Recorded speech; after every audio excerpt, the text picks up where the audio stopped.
Welcome to Haycraft Ministries. It's been a while since I did just a regular ministry video instead of the ministry moment because just overwhelmed. And this is going to be one of the rawest videos that I've done. I don't usually have that great of a production value because that's not what the ministry is about. And I think people misunderstand the word minister, what it means. All it means is somebody that's a believer in Jesus Christ and trying to put legs on it instead of just talking about it. And it's not about sitting and filling a pew. And that's what I do. It's a matter of trying to go where I'm led to go, do what I can do every day, and trying to deal with my own personal frustrations. Just because you're a believer does not mean that you don't have challenges and frustrations.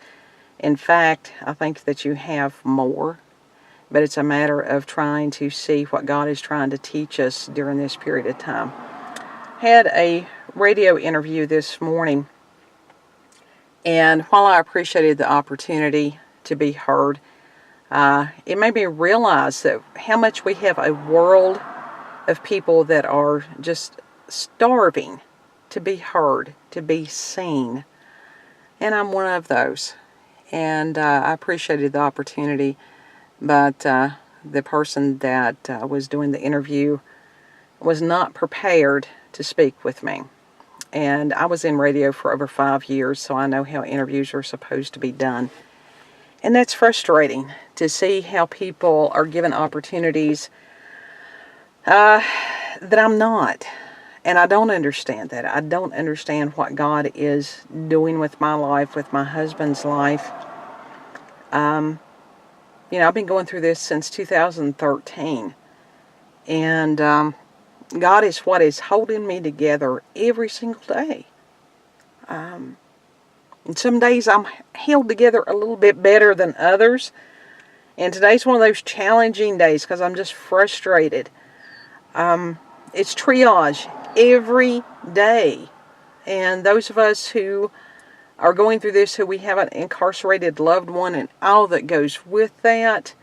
Every day it's stress. Michael has been in protective custody since October of last year.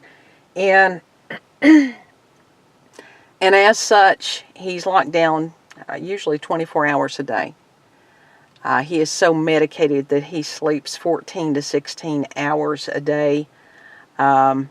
I get to talk to him anywhere from, sometimes he has good days and I get to talk to him for a full hour.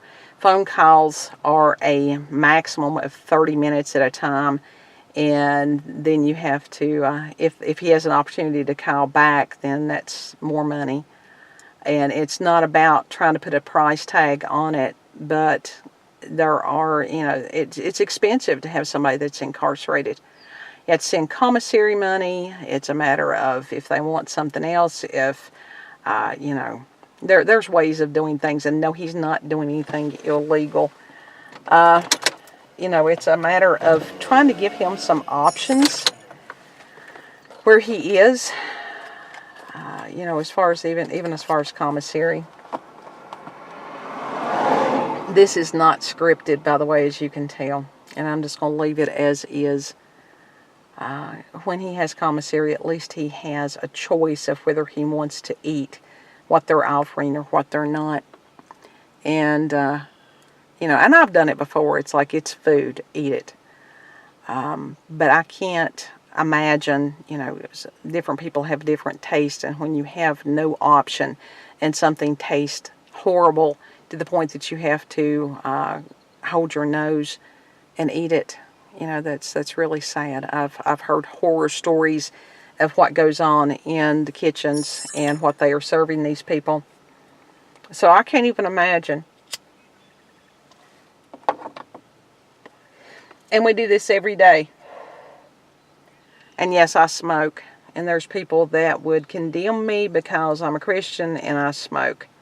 And for those people, that's it's the only negative habit that I have right now. And, for those people that want to point a finger at me, I tell them, come live my life for a day, just for a day. And imagine doing that day for 5 years. But getting back to the interview this morning, it was a matter of the gentleman was not prepared. I thought we were going to discuss why Michael was denied parole for the 3rd time. And, while I appreciated the opportunity, when somebody asks me a question, it's important to give me time to answer the question. And that did not happen this morning, so that was very frustrating. And we have so many people that want to be heard. Everybody wants to be heard. But you can't listen and be thinking of what you're going to say next at the same time. That is just not how the brain works. And listening is an art form. And even doing these ministry videos, that's a huge risk. Because we've got a lot of people out there in the world, they're hurting, and that comes out in the form of anger, and comes out in the form of finger pointing, and we've got a world out there that likes to knock people down, and internet is even easier to do that because you have that anonymity.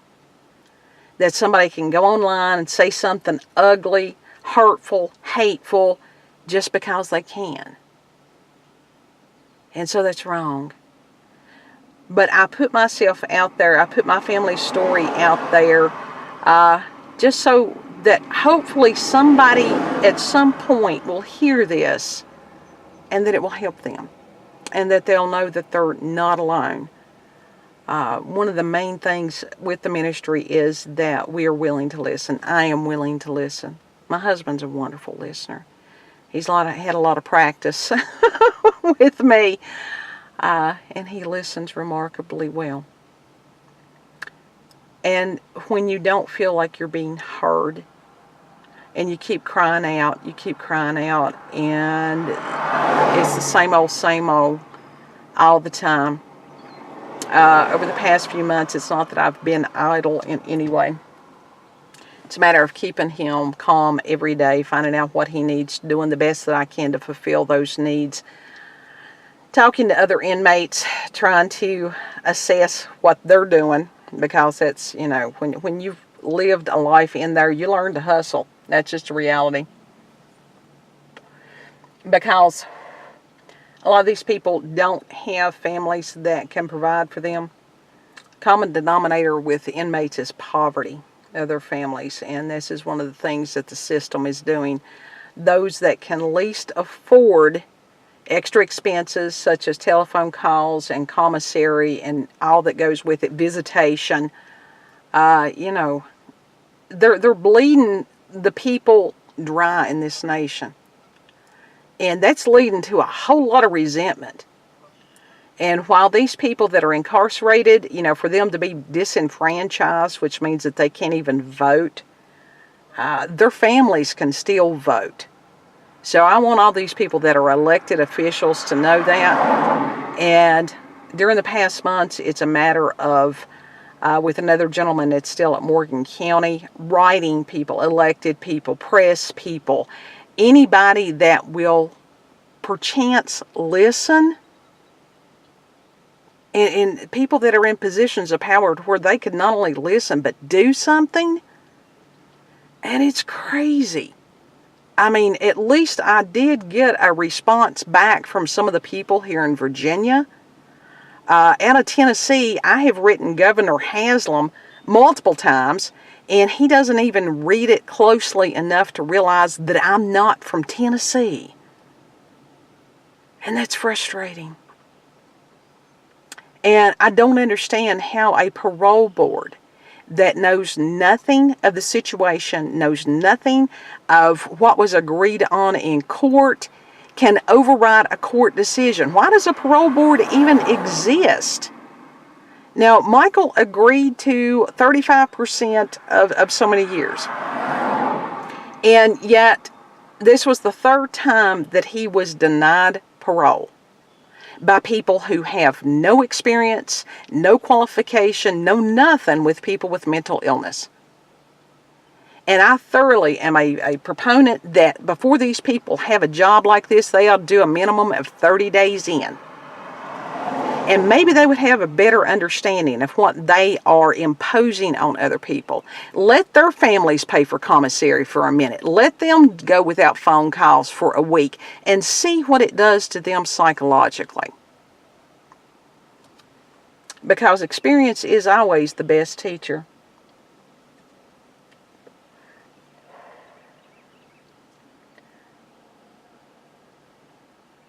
It's been a hard journey. And sometimes I wonder if it's ever going to end. And as a believer, it's a matter of trying to put my faith into action every day to trust God when I have no clue what He's doing with this. You know, what is the value in this? What is the purpose in this? But to trust Him that it's there. And some days it's easier said than done. And, you know, I do have moments of doubt. Lots of them. Especially as the days go by and the days turn into weeks and the weeks turn into months and the months turn into years. And that's time we'll never get back. You know, those are holidays. Those are birthdays. Those are just every days. You know, sitting out on the front porch drinking a cup of coffee.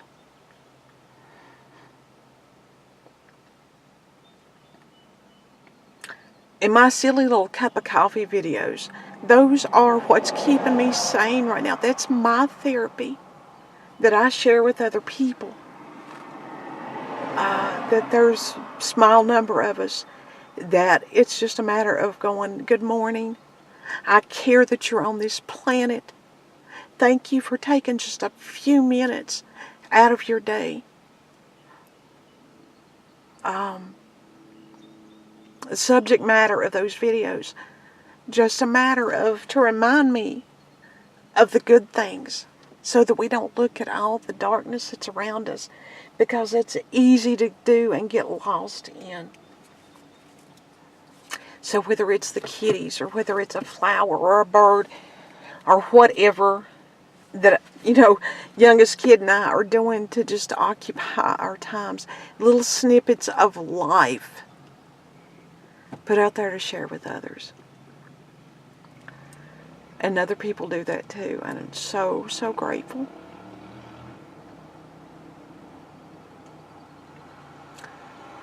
Last statistic I heard, there are 2.6 million people incarcerated. And I think that was quoted by some kind of an elected official. You know, there for a long time it was 2.2. Now it's up to 2.6. And those are numbers on a page. But there are lives and families behind every one of those numbers. These are people reduced to numbers, and that's abominable.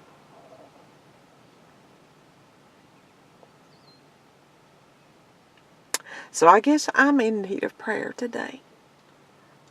You know, I watch my own little ministry moments, because sometimes it's a matter of, like King David, to encourage myself and keep trusting in God. It's like even when I came here to record this, that need to record this, even if nobody else listens to it, it's getting it out of me. You know, it's like the microphone didn't work. I don't know why, you know. And it's nothing but the enemy, because he comes to steal, kill, and destroy. He steals our hope. He steals our faith. He steals time, everything. And to be like Job, they said, even though you slay me, I will trust in you, but I will plead my case.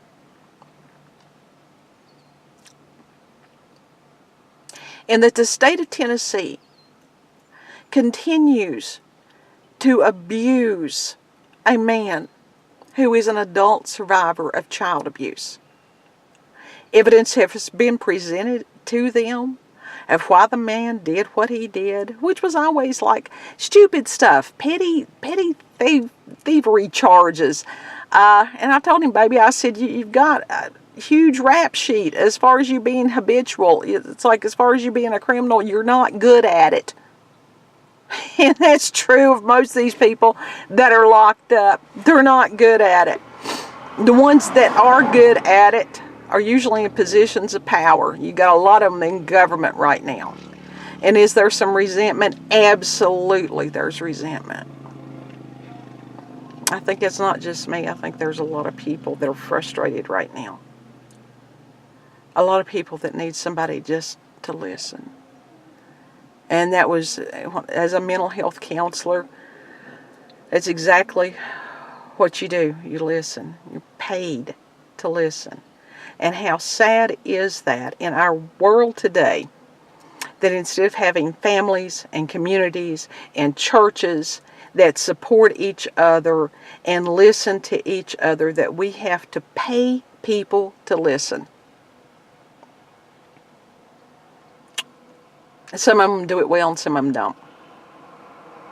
As a minister, that's exactly what I try to do, is listen. Because there's a huge gift when somebody is willing to share their life story, their pain, their experiences. That's a huge gift, and a lot of people don't understand that. They think it's too much of a burden for them to have to spend a few minutes with somebody else. I mean, why? Are they too busy waiting to get back to Facebook? To the illusion of life instead of living life? I think the world has gone absolutely crazy.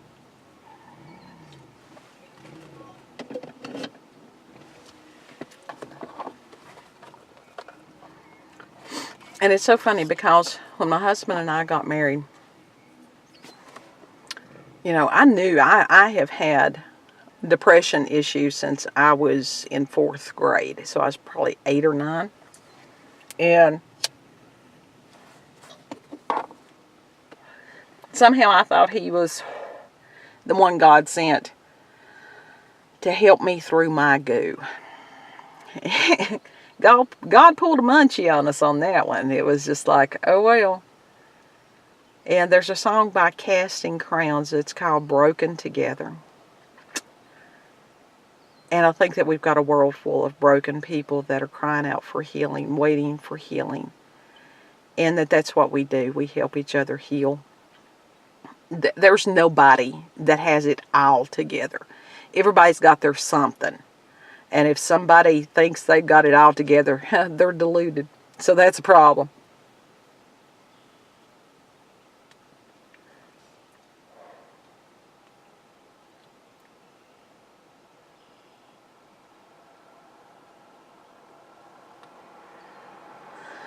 And it's like, where do we go from here?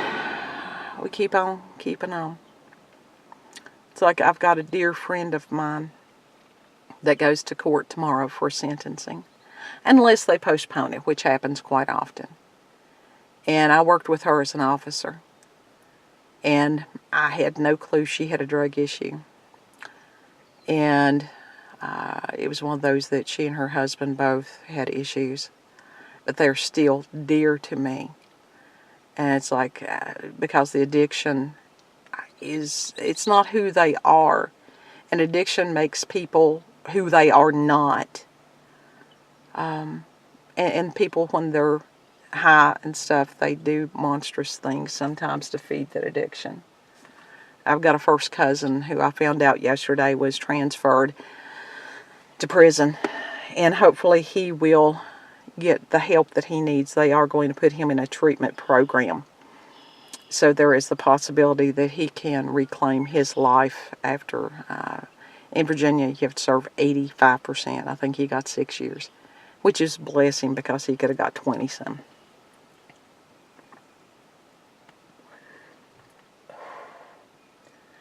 But my friend, and for her to know better, and for her to be on the other side of the glass, and how easily it could happen to any of us.